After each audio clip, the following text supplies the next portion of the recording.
So we are again back on canceling worthy territory. A little bit, just slightly, tiny little bit. I thought about how difficult it is for me, how challenged I feel, how something is just so hard that I don't want to do it. You know, thoughts come into my mind. I'm not David Goggins 24/7, even though I'm channeling that legend all of the time. I'm like, too difficult, exhausted, can't do it. 3 fashion weeks back to back.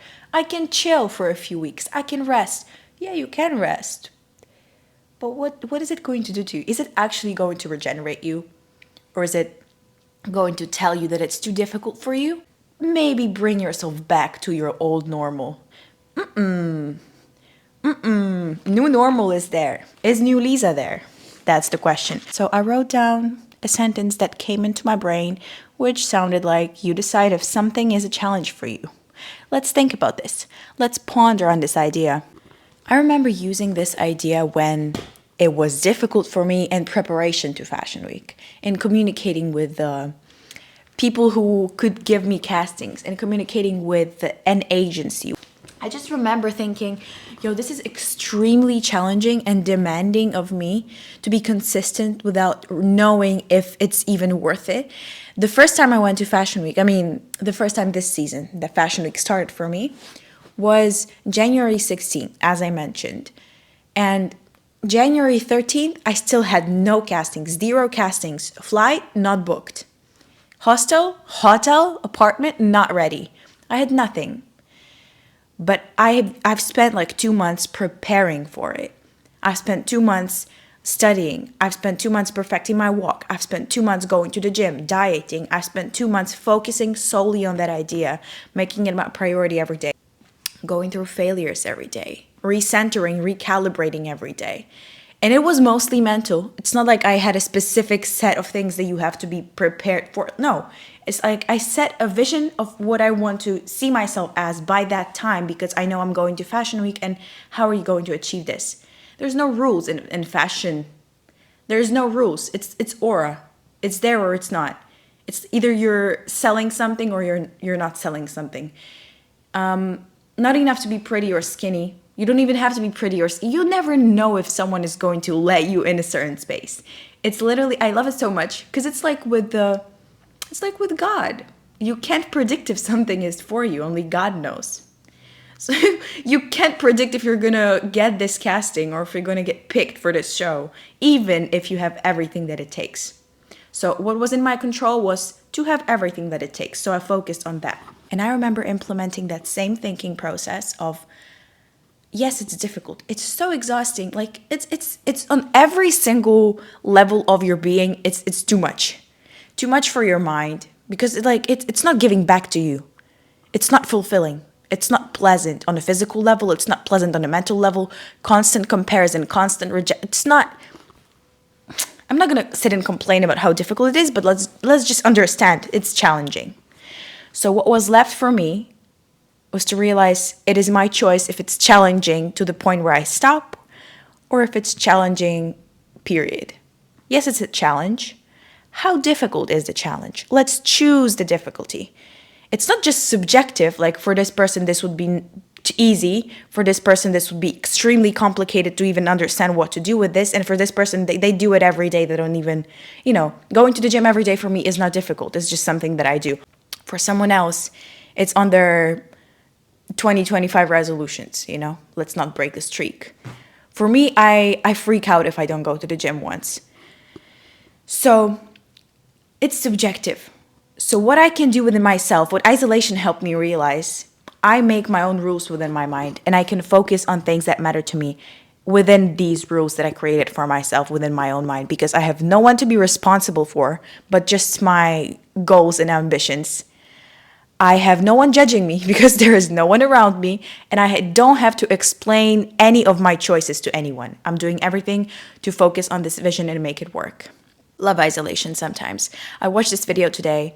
I'm not sure how to call this person. Someone important Muslim.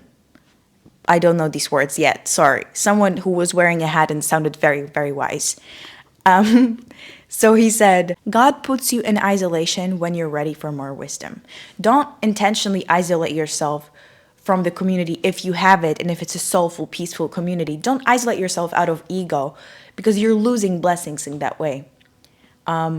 Shaitan, or the negative side of the world, will attack you because you're in isolation, because you're weaker. If you have opportunities that make you stronger around you, don't isolate yourself from them, but create on them. But if you don't, isolate yourself from everything else. Use that isolation, because essentially, if you're surrounded by something that isn't soulful and peaceful, you are in isolation. You are lonely, even surrounded by people. So it is isolation. You just take advantage of it. You accept it. You're grateful for it. And you create on it, because God put you in this isolation amongst people, amongst empty people, for a reason. You create more challenge for yourself. And it is completely and fully your choice. If it's too difficult to make it all happen, to make the vision real, or if it's very, very difficult, but you're growing to be a person who's strong enough to take it all. So just as with generating opportunities that are not in your control, what you believe to happen is exactly what will happen, because your beliefs shape your day-to-day routines, your choices. I could not go to the gym today. I could not record this video today, and that will be my set of everyday choices. And I am in a battle within my mind every day. I'm in a battle of, I want to lay in bed all day and do nothing, because I can do that. And I don't particularly want to wake up and do things. I'm extremely lazy. Deep in my core, the weak Lisa she sleeps all the time. She eats all the time. She doesn't speak to anyone. But that's not who I am. That's the weaker Lisa that I was given as a blessing, as a challenge. And is it too difficult? No, it's not. It's not too difficult, because I'm clearly doing something right now. And I'm about to do so many things that I wrote for myself for today. A busy day. So is it really too difficult? What you believe to happen is exactly what happens. So believe that it is not too difficult, because you choose the level of difficulty. You choose your reaction to how hard something is. If you react with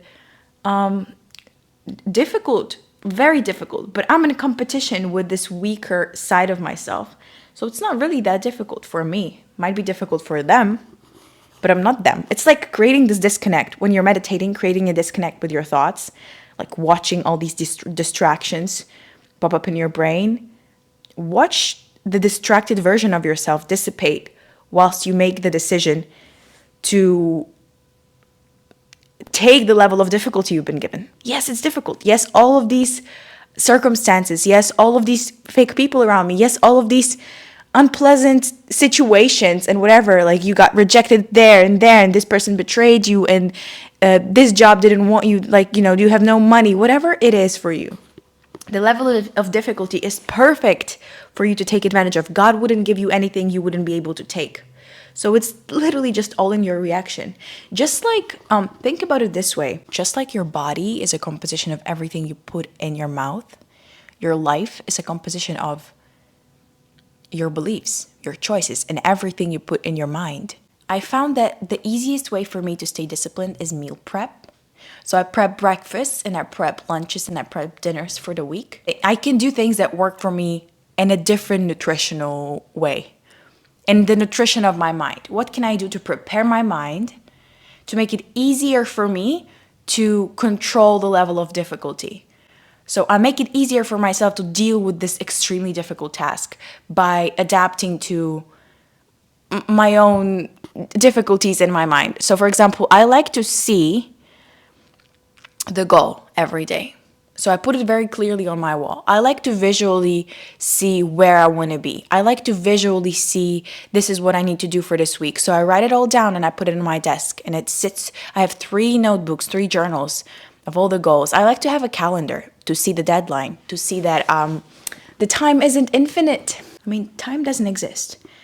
But I like to see that the timeline I'm working with is finite. But I enjoy seeing that I'm challenged and my time will pass. My momentum will end. That date that I wrote for myself as the, end of the calendar that I drew, that I created for my wall, that day will come. The time will pass anyway, and I can't allow myself to be the old Lisa on that day when something great was meant to happen. You know, I can't do it. I like to see that. I like to feel pressured to get up and do something that I said I would do. So, yeah, it really is your choice. It really is your choice. And some people hate to hear those things. It's just like with mental health, it is mostly your choice. I can't elaborate more on that, but you can imagine what I would say. And I know what mental health struggles are. I know from experience, very close experience. If you've been watching my channel for a long time, you know these derealization psychosis moments. Of course they came with depression. Of course they came with anxiety. Of course they came with all of those very popularized words that everyone that you know struggles with. I believe it is a choice.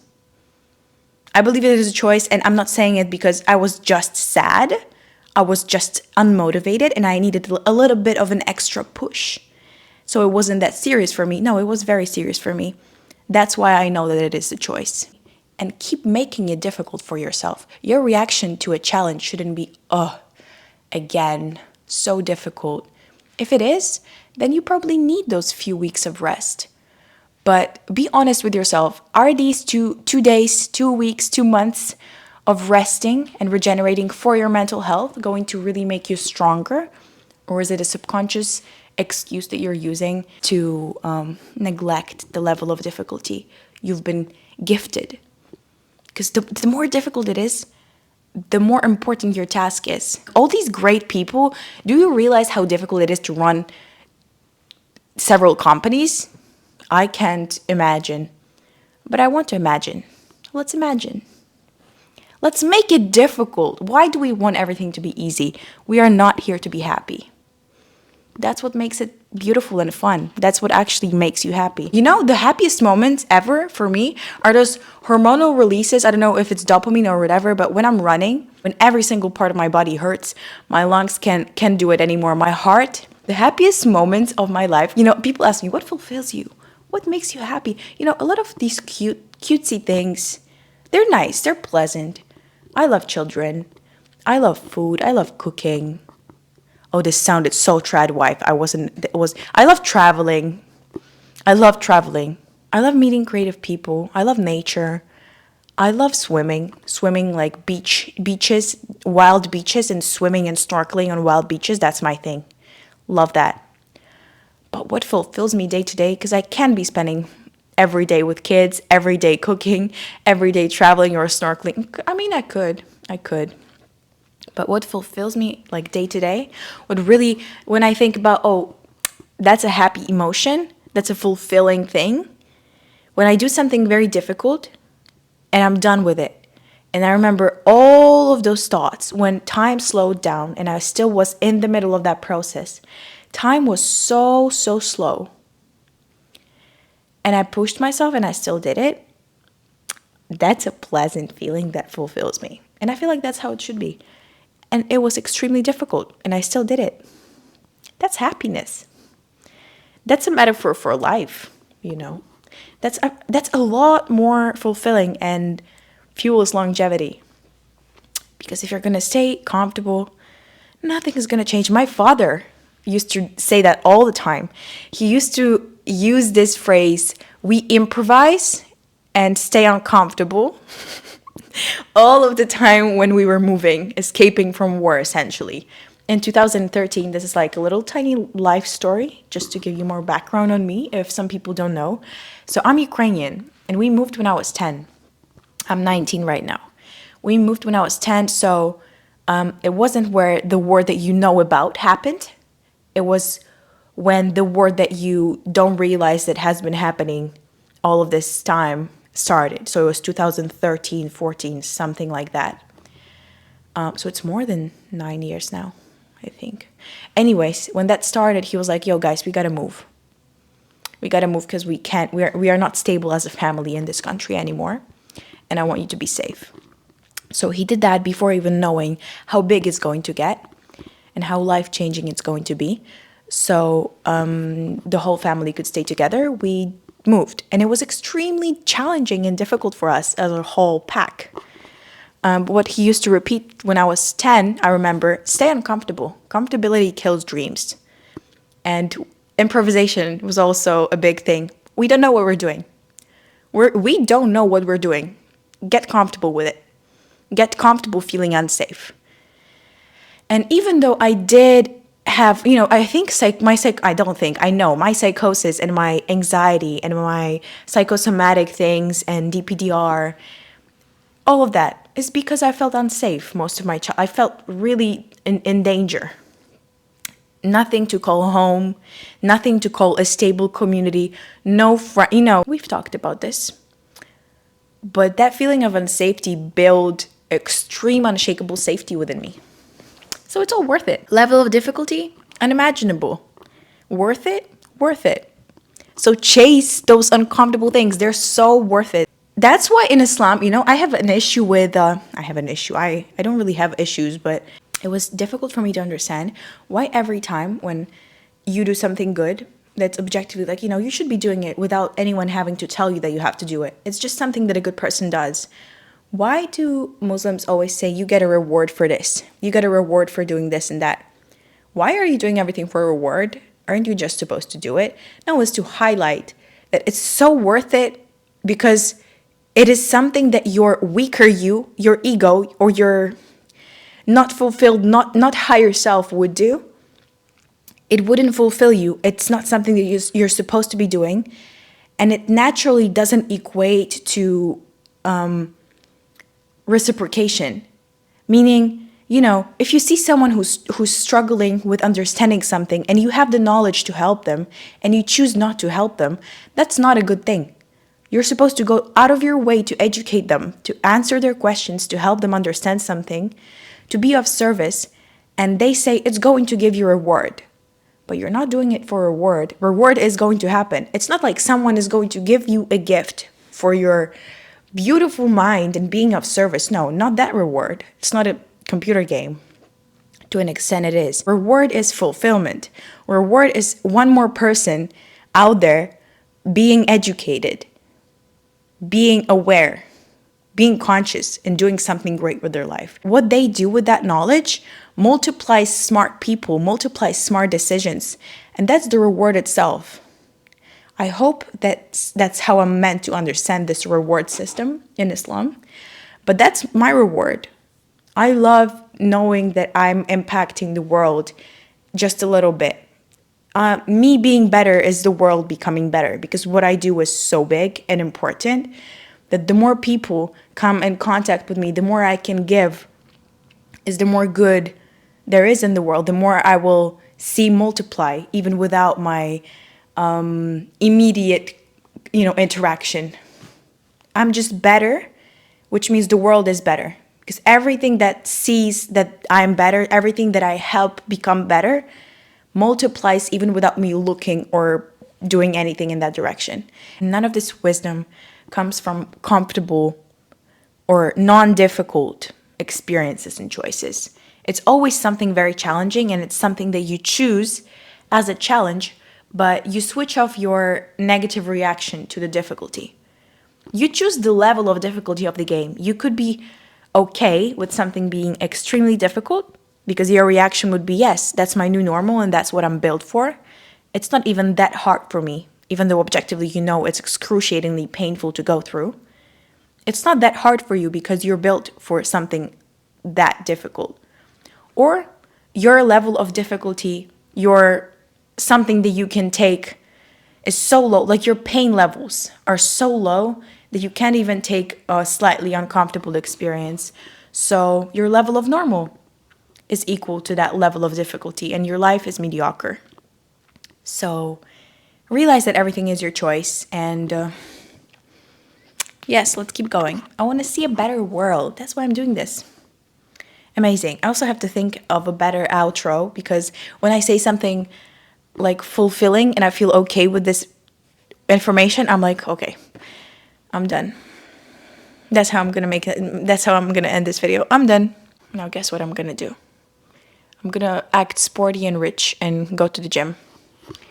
Because that's what we do.